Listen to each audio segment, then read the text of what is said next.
Volunteer. A reply to the lines of Sergeant Miller in the National Enquirer. Though today all the bands are playing for the fellow who had to go, for the man of faint heart who needed a start and was caught in the current's flow. Never think that we're scorned or slighted, or that ever we hold less dear the hero we raise above all common praise, the valorous volunteer.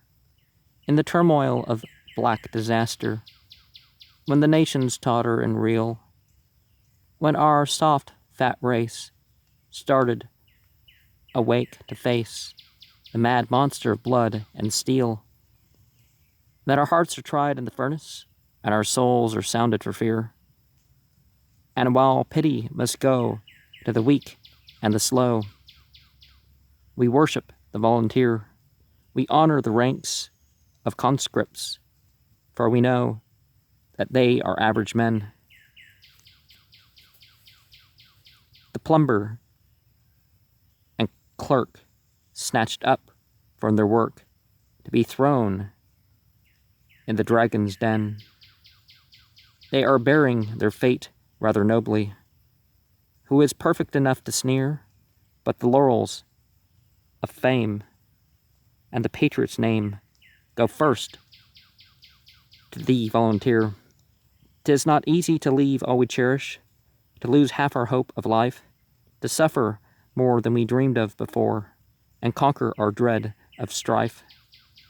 So we grudged none the pomp and the music that are needed to hearten and cheer, just one in the throng who could fight without song, the man who can volunteer.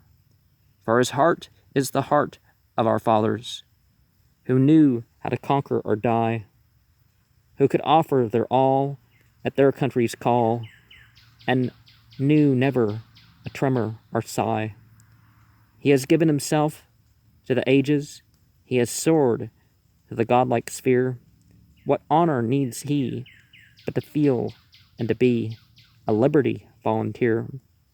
So when victory breaks through the war clouds, and peace comes to bless us once more, and each man on the roll searches deep in his soul for the thoughts of the conflict before, who can hold up his heart to the daylight with a conscience so joyous and clear as the fellow who fought uncompelled and unsought, the chivalrous volunteer.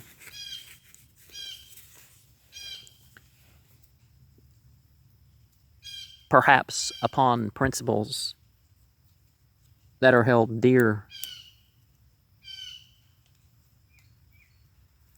in some way, each can become a hero